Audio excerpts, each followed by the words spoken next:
Hello everybody and welcome to our Stitching Chronicles. This is a craft podcast where my friend Kendall and I talk about all our knitting and yarny adventures, and today it's just me and I have got a bit of an exciting adventure to take you on. Today is Thursday, the 16th of April.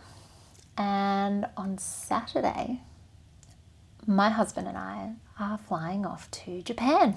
And so I thought that I would take you along on my adventure and get you guys to come along and knit with me across the country of Japan. So we're flying into Tokyo, and then we spend like a day, just like it's a layover in Tokyo, where we spend like, I think, 7 hours before we head back to the Tokyo airport, and we fly all the way down to the southwest of Japan, where our first stop is in a city called Kitakyushu. I don't know if I said that right. I'm sorry if I didn't. We will spend one night in Kitakyushu before jumping on the bullet train and making our way to the next city and moving our way all the way back up to Tokyo. We'll be gone for 2 weeks, and I'm hoping that I have planned enough knitting for my adventure, but I've also planned a few stops into some different yarn stores around Japan, mostly Kyoto and Kyoto, and Tokyo, but if I happen to see any in any of the other towns, that will be really exciting. So I figure if I run out of projects, that's okay. I can buy some yarn, cast on something new while I'm there. But I just thought in this little introduction video, I would let you know what I'm planning on packing. So what am I taking with me? I wanted to take really simple travel projects, like small, easy to grab and go, because we are going on the bullet trains from one city to the next, and it's usually only between, I think the shortest trip is like 30 to 45 minutes, and the longest trip is 2 to 3 hours. I just want something really easy to whip out and knit while I'm on the trains, or, you know, while I'm in my hotel in the evening, in the morning, whatever. Just, yeah. So I have got a couple of jumpers on the go at the moment. I don't plan on taking any of them. So my first whip that I'm going to be bringing is my camisole number 9 by My Favorite Things Knitwear. I am so close to, where am I? Oh my gosh, it's so tangled. This is why I never pick up this one. I'm so close to joining in the round. I think I've got a few more increase rounds to go, and then I'm joining in the round, and it will just be the body for my holiday. I'm probably only, if I finish it, it would only be finishing the body, because I need smaller needles and I don't have the size needles that I want, and I'll have to buy them. So I'm not doing that before I go, unless I find them while I'm over there, but doubtful. But either way, I figure if I can get the body of that done, that will be really exciting. I have talked about this in our podcasts. I think the last couple. I'm knitting it with Knitting for Olive Pure Silk in the colour Putty. And I'm so excited for this.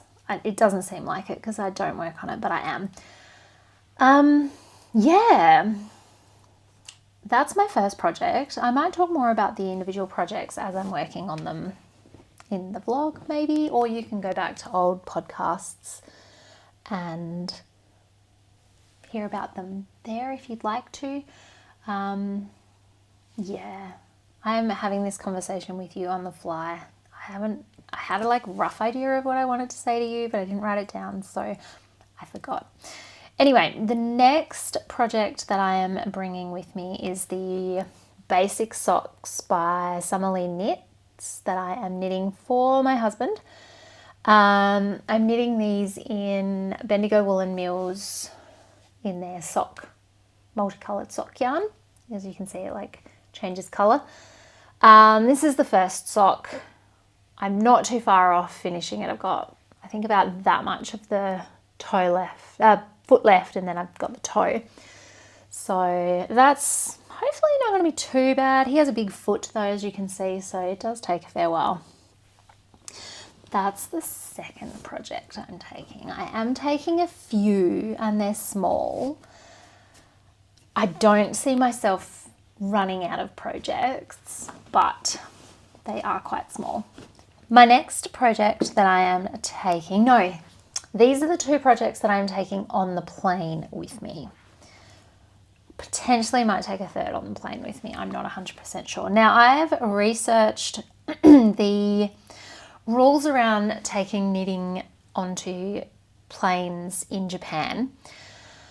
I'm flying into Japan on Malaysia Airlines, and I don't think they're quite as strict as Japan Airlines, but my internal flight from Japan, from Tokyo to Kitakyushu is with Japan Airlines. So I do need to make sure that whatever I take with me from Adelaide is going to be allowed. And basically their outlines, like their website has said that if it can be deemed as a weapon, then it's not allowed. So they recommend wooden or plastic needles because they tend to not flag in the x-rays, but they're also not really considered as weapons. And then I also figured I'm going to bring my second Serato sock by Fibrebound, Ali from Fibrebound. It's her beautiful pattern. Kendall and I have talked so much about this pattern on this channel. Kendall's knit 2 or 3 pairs, I think 2 adult pairs and 1 child pair of these socks. This is my second pair. Yeah, so I have finished the first. I want to finish the second while I'm over there. So I am taking this on the plane because I figure surely they don't consider this a dangerous weapon. I mean, the metal part itself is like this big. So surely not. And then I also figure if they do have a problem with it and I have to take it off the needles, I've only done this much. So I'll be sad, but I won't, you know, lose much sleep over it. And I have a second needle of this size that I can take with me, so in my suitcase. So that is my third project I'm taking, and my first one I'm taking on the plane. My next project that I'm taking, and my second project that I'm taking on the plane, is the Stay Toasty scarf by Kitakyushu, and I am knitting this in the McLaren base from Skein Machine. This is like I think it's a cashmere silk merino blend, and oh my goodness, I am so in love with this yarn. I am debating whether or not I can afford / budget making a jumper using this yarn because people, it is so soft. I'm so looking forward to this scarf being done. So I had to have a Kitakyushu whip because I feel like I haven't had a Kitakyushu whip in a little while and I just needed a little Kitakyushu project. So I just thought this would be the perfect project to take on the plane with me. So that is my second plane project. And then my third and final aeroplane project, and my 1, 2, 3, 4, 5th project that I'm taking with me to Japan is my Joy scarf. Now, I cannot remember who the designer is for the Joy scarf, so I might write that on the bottom of the screen. This is a scarf that I'm making for my husband. Look at that drape. That is just some gorgeous drape. This is actually a really beautiful scarf. Why do I not knit on this more? Like, and the color? Really? I don't know what I'm thinking. I like this. Sorry, it's been a while since I picked this one up. So this is the Joy Scarf. It is a free knitting pattern that I've found. I am knitting it in the Craft by Bella. Oh, I can't remember the colorway name for this either. Something about Wild? I'm not sure. It's such a funky color. I have another hank of this, so I'll probably only finish this one hank while I'm in Japan. Hopefully, that's the plan. And yeah, want to get some good progress on that. That is everything that I'm taking with me. I wanted to show you quickly though, since our last, we didn't do an April podcast. I started a new job. It got really, really busy. It took me nearly a month to edit the March podcast. And then with Easter, I had family over, going to Japan for half of April. It was just, we couldn't fit in the filming for an April podcast. And so we'll be filming in May, but I wanted to show you, and I'm hoping that this will come out before the May podcast. I cast something on in between filming our last podcast and leaving for Japan. And I got so much done on this in such a short period of time. I have been very monogamous with this. It is a little tangled down here right now. My phone is going nuts. People are messaging me, so I really hope that that is not affecting the phone up there. I am so excited by this project. I have been so monogamous with it and just like knitting on it nonstop. I have finally cast on my Harriet sweater. Look at this beautiful,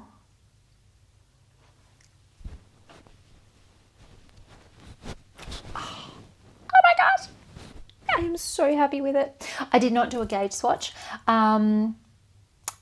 Is it Mathilde? Is that her name? From Nestled and Knits. She's a French podcaster and she knit this in these exact two colors. I had already planned to knit this in these exact two colors. So seeing her do it was just like confirmation that, yep, A, it will work, and B, I am very happy with how those two colors look together. I did not do a gauge swatch because when she knit hers, it was small, so she didn't quite meet gauge. She was a smaller gauge than the pattern. I tend to always run big, and I figured this jumper has like 40 centimeters of positive ease, and I am not interested in that much positive ease in my life. But I wanted some positive ease. So I decided to cast on the smallest size, the extra small. Or was it the second size? Might have been the second size, the extra small. And I met gauge perfectly. Like I am on gauge with this. Cannot believe it. Might be slightly looser. Can't be that loose a knitter, surely. And can I just say, I'm knitting this in Knitting for Olive Merino in Bordeaux and Cloud, held together with Knitting for Olive Pure Silk in Cloud and Bordeaux, wherever my Bordeaux ball is. This yarn, Kendall talked about in our last podcast that the cashmere is like ruining her for all other yarn. This yarn is ruining me for all other yarn. This mohair is the softest thing I have ever felt against my skin. Like I'm not overly sensitive. I can wear drops kid silk. It gets a little itchy around my neck and I don't love it. And if I'm hot, it irritates me. But otherwise I'm not fussed by it. This, oh my gosh. And just like the drape, the knitting experience with it, oh my goodness, if you have not, you need to experience this. And just like the way that it's knitting up, look at this stitch definition. Well, it doesn't look that great on camera. The colour, it's nighttime here. I don't know if you can see out my window, it's quite dark. The colour is not great, natural lighting.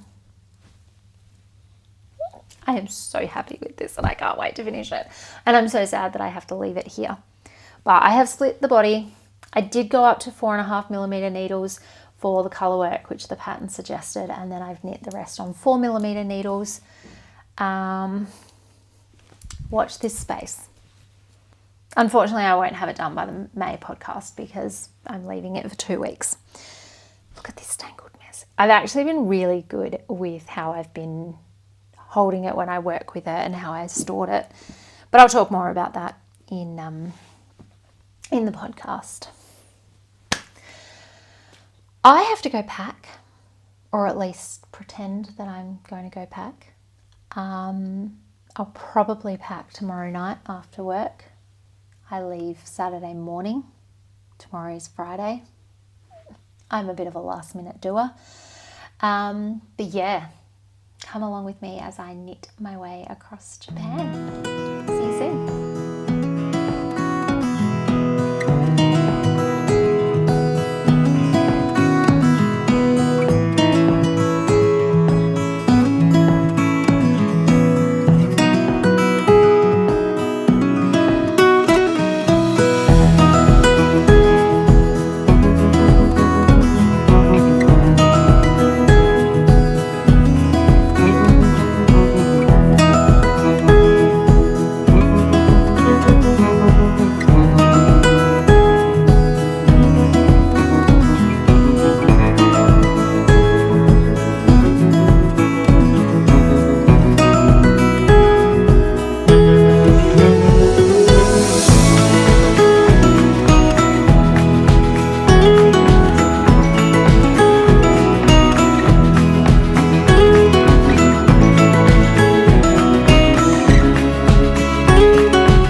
Is that ramen?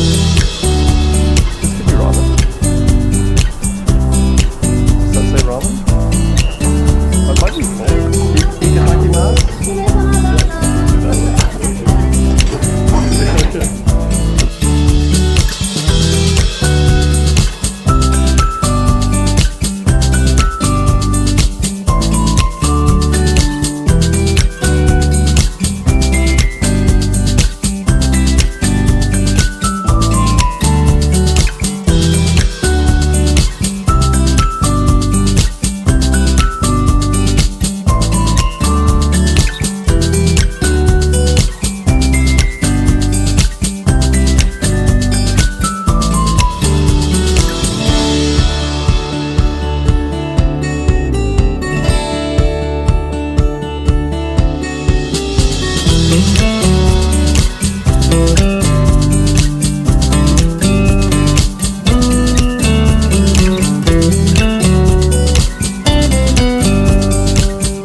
morning, everybody.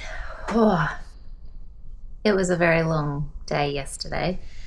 We did not fly directly from Australia to Japan. We decided to save some money on airfares. Tell me how this saves money when you are flying for twice as long. Anyway, so we ended up flying from Adelaide, and we also wanted to fly directly out of Adelaide. So most international flights out of Australia, you have to go via Melbourne or Sydney, and we didn't want to fly to Melbourne or Sydney first. In hindsight, when we do this again, we are definitely flying out of Melbourne or Sydney directly to Japan, because it's like an 8-hour flight. We flew 8 hours to Kuala Lumpur. Can never say the name of that country, that city. And then we had an 8-hour layover in Kuala Lumpur.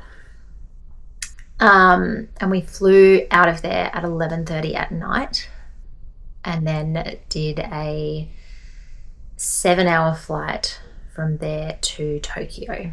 And then we had, I think it was 10 or 11 hours in Tokyo. At the time when we were booking that, we were really excited about that 10 hours in Tokyo. It was like, a free day in Tokyo. We can explore, see a few things, get to experience Tokyo before we start our real travels. It was exhausting. Neither Dave or I are very good at sleeping on the plane. When we were in Malaysia, we did get a 2-hour little bunk where you can have a nap, and so I did sleep for like an hour and a half in there. But when I woke up from that, I felt worse because it was like 10 o'clock at night when I had to wake up, and I was like, no, I was just getting into a deep sleep. Anyway, so very, very tired, but we finally made it to Kitakyushu. So that is our first stop. Why Kitakyushu? That is a whole story. There was a train that I wanted to go on, this like cute little, old school historical train, and it stops in 5 different towns, and each town that it stops in you get a bento box of the local cuisine, and it was so gorgeous looking. And the one weekend that they weren't running is this weekend, so we booked this entire start of this trip was around me wanting to go on that train. But that's okay. The city looks really cute. It looks like a really cool little city, and I've looked up and there's lots of things that we can do, so that should be fine. We had an amazing sleep last night and still feeling a bit tired today, but all that is to say that I actually only knit from Adelaide to Kuala Lumpur. And then once I hit that, I was too tired. I didn't want to make mistakes on my patterns that I was working on, and I just didn't have it in me. So really, it was only that 8 hours that I got any progress done. But can I show you? In that 8 hours, this is how much, hang on. This is how much I got done. Look at that. The color is coming up very saturated. I hope the audio's okay. We're filming on a different camera, and I can't connect microphones to it, so hopefully you can hear me. But I'm pretty impressed. For 8 hours, I think I had 2 or 3 rounds of the ribbing already done, and so I did the rest of the ribbing, and then I've done this much of the leg. I think I've got just under half left of the leg, and then the heel flap, gusset, and foot and toe. So my goal is to finish this sock at the very least, so that's what I'm going to be working on today while we travel. I will say that while I was on the plane, I actually did a fair bit of knitting on the Stay Toasty scarf by Kitakyushu. So I made a mistake here where I couldn't figure out, I don't know why, this is why you don't knit when you're tired. I couldn't figure out what the pattern was telling me to do. I was reading it wrong. It was not her, it was 100% me. Yeah, so I got a good chunk, I reckon about that much of this done, probably more, I don't know. You saw it at the beginning. And this is my priority. I want to finish this. I'll continue working on this. Yeah. So we're going to go and explore Kitakyushu today, and then we're going to jump on the Shinkansen, which is the bullet train, this afternoon, and we are heading over to Hiroshima this afternoon for our next leg.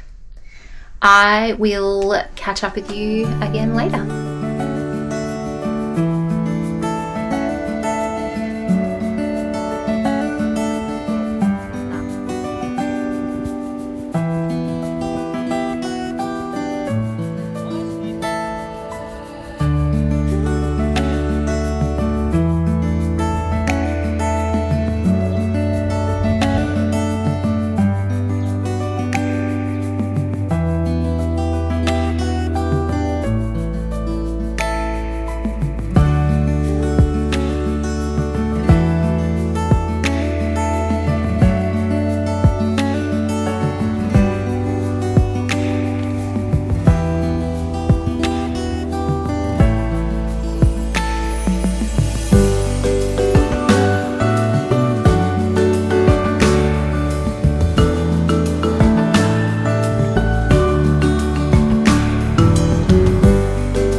Hey everyone, so we just went to Lawson's, I think this was Lawson's, and we've got some food.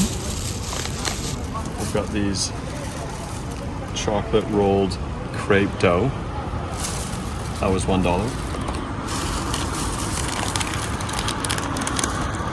Cold cream bread, custard whipped cream.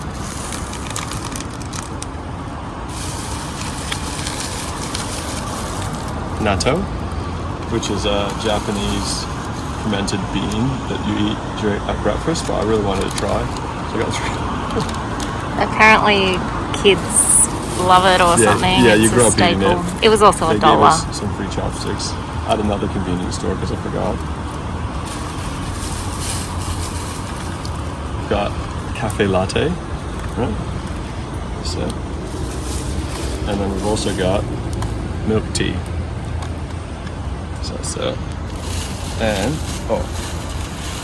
she gave us chopsticks. We've got lots of chopsticks now. I didn't realize she gave it. She must have just done us in. All this for $9.75. $9.75-ish. Yeah. All right, we're gonna eat it now. Bye. Yep. So I'm gonna try the natto, and I just noticed it's in like these little styrofoam, and it has holes in it, so I guess it can breathe a little bit. So this, that's not how I imagined it. It's in a little bag. Oh, have a look at that. Yuck. Hey, Sarah, don't say that. It's culturally inappropriate. And we've got a sauce here. So we've got the slime. Oh, do you see? It's like a spider web. I'm gonna add my sauce. This smells a bit like soy sauce, probably soy sauce. Then you get your natto. Ooh, it's actually really. I'll say, come feel the close on. See that? It's like so you mix that all in like that. So I got this happening.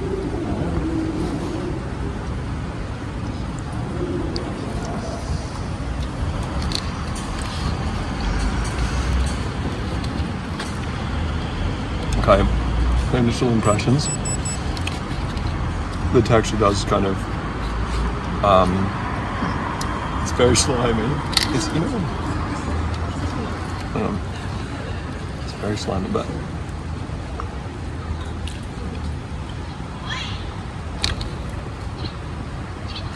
I'm kind of tasting a bit of Coca-Cola. I actually really like it. It's really hard to describe other than being slimy.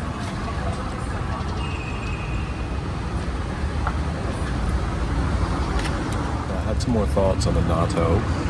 I think it's kind of like the Vegemite of Japan. People that grew up eating it love it, but it can be quite strange for people who are not used to it. But I actually quite like it. That being said, I've had a bit of a cream eruption on the top here with this steam bun, but it is so soft. I'm gonna get some B-roll. So soft and lovely. It's really, really soft. And then the cream. It's like having really soft bread with cream. It's really nice. This is kind of like iced coffee, but not as sweet as Australian iced coffee. I haven't tried these chocolate sticks yet. They're really good. I'm gonna try one.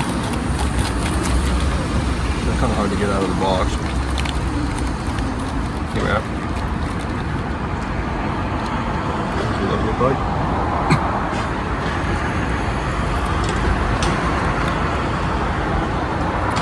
This is the only thing is as you'd expect. Kind of tastes how it looks, I think. But also very good.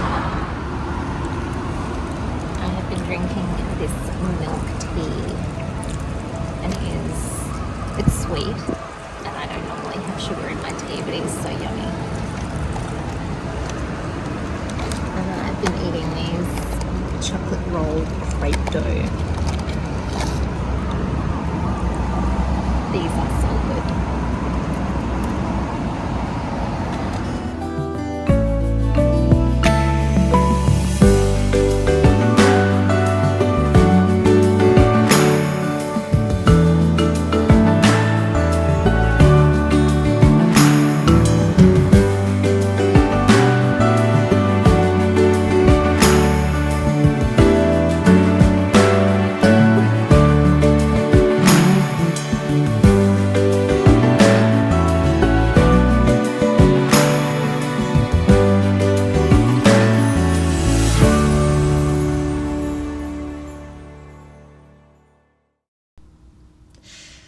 Hello everybody, it is day 4 in Japan.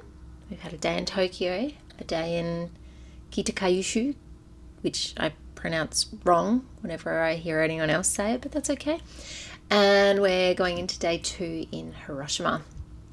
We had an amazing day yesterday. We hired some bicycles and rode around Hiroshima. You'll see some footage. My husband put together this amazing little compilation of us, like his point of view of riding the bicycles. And we rode all the way out. It was like a 40-minute bike ride out to the other part of the non-touristy part of Hiroshima. And we went to the Mazda Museum. And the crazy thing about this is we just kind of rocked up in the morning thinking it was just like, the Adelaide Museum where you can just go and walk in and look around. No, it's a tour. It's a full 2-hour tour with a guide. And apparently it books out months in advance. Like we were talking to one guy, and he was saying that he tried for 3 months to get tickets and could not get tickets. And then about 2 weeks ago, he was constantly on trying to see. And he managed to get one ticket because there was one person that cancelled. And so his wife couldn't come. Anyway, so we rock up and we're like, oh, we want to go to the Mazda Museum. And the man puts Dave on the phone with the English-speaking person. And they were like, we've actually had a cancellation for this afternoon and we have 2 spots available. So we went and did some things and came back, and it was incredible. So you get on a bus there. Mazda facilities are, what was it, 2 hectares? 4 hectares? 230 hectares. 230 hectares. Huge. They have like an entire road system inside their facility, and they're secure. Like nobody can come in them unless they work for Mazda. They have a road system. They have a bus system that takes the employees from one part to another. They have 2 fire stations. It was huge. So it was a 10-minute bus ride through their facilities to the museum, where you walk through all the different history of Mazda and their design and like thought process, and you hear it all, and it's amazing, and you'll see some footage of all of that. But then we got to go into the actual what's it called, Dave? The processing? The production line, thank you. Where they're actually like putting the engines up in the car, and they're like, you know, putting the bits and pieces. They put the dash in the car, and it was so cool. We weren't allowed to film in there, so you don't get to see that, but it was really cool. Anyway, so yeah, that was a lot of fun. So my husband, his love of cars makes my love of knitting look like a passing interest. Like, yeah, I could knit. He is obsessed with cars. So this holiday is there will be a bit of car stuff in there, thrown in there, which I do like cars, so it's not the end of the world for me. It's not a hardship. Anyway, so in between arriving in the morning at the Mazda Museum and going back to the Mazda Museum in the afternoon, I got to go and visit a yarn store. Now, this yarn store was in a department store. It was like the equivalent of maybe Australia's David Jones. Maybe I haven't been to America, but maybe America's Macy's. What's the other one? What's the one Rachel works at? Bloomingdale's? I don't know. It's a fancy department store. And then in the level 4 at the back corner, there is this gorgeous little yarn store. I can't remember the name. I'll put it on the screen. It's in the video. And in there were a bunch of ladies learning how to crochet. So they had a little crochet class happening. They didn't want to be filmed, so that's totally respect that. So unfortunately you don't get to see the beauty of that. And they were right by where the yarn was, so I didn't capture too much of the yarn because I didn't want to get them in the footage, and I was standing quite close to it, so it was a bit tricky. But they were so lovely. I wasn't wearing anything that I'd knit that day because it's warmer than you expect, so I just had a t-shirt and a pair of jeans. All the days, every other day, I've been like sweating in my knits, and this day I was like, no. Anyway, I was wearing a bag that I have crocheted myself, and they were just like, oh, can I take a photo? It's so amazing. What was the word for amazing, Dave? Segoi. They're like, segoi, telling me that my bag is amazing. It's really not. It's quite well worn. But yeah, it was amazing. And they didn't really speak English. I didn't really speak Japan, but we managed to have this mutual language around yarn and knitting and crocheting. Anyway, the lady that was teaching the crochet class, she was telling me that she's actually designed her own pattern. And so she was showing me in the magazine. And so I asked if I could buy the magazine, and it's not actually for sale, but they let me buy it from her because it doesn't come out until spring or summer, but it's in a bag, excuse me. I got this gorgeous little Japanese knitting pattern book.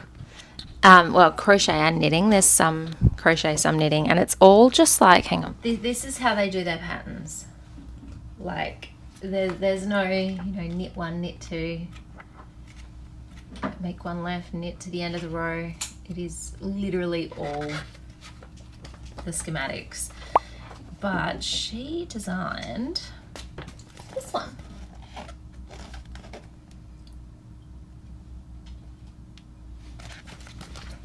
So yeah, I thought, you know what, I'm going to buy this so that I can remember that, and also it's cool. There were some really nice little tops in there that I thought I could potentially knit and or crochet this, because one was knit, one was crochet. Anyway, I also, while I was in there, because you know I can't go past some yarn, I did buy some yarn.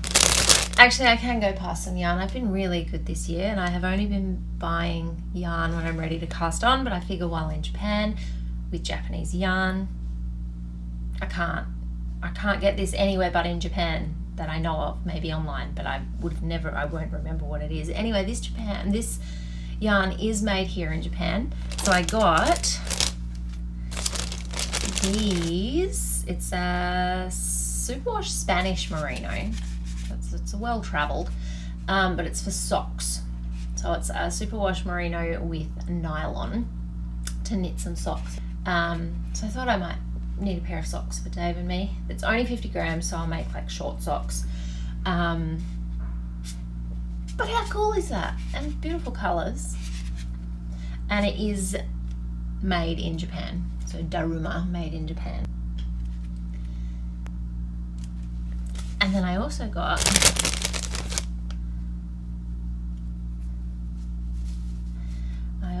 it's the same brand, the Daruma,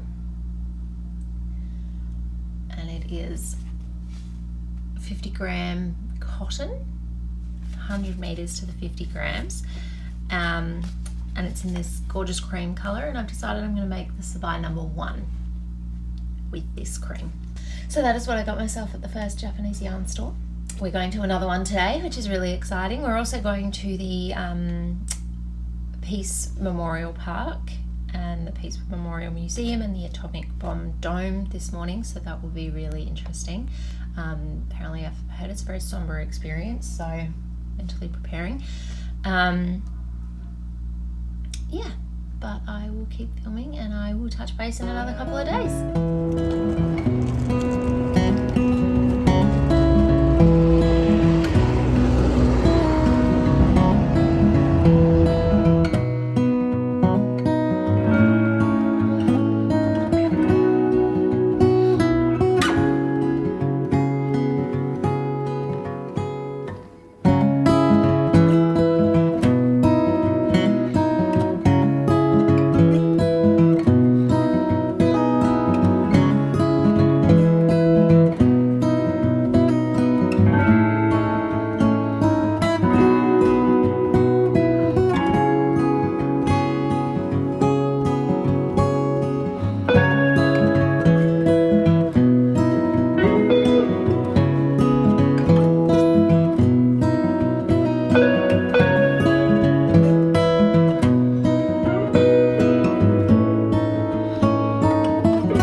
Oh wow.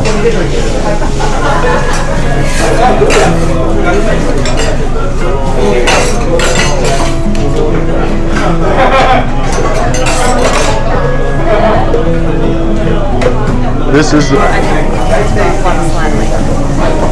oh my dear.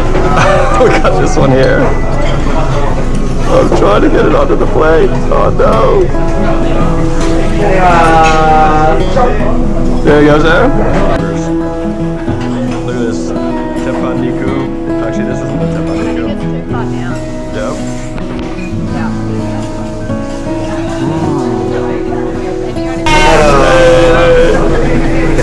Okay, yeah.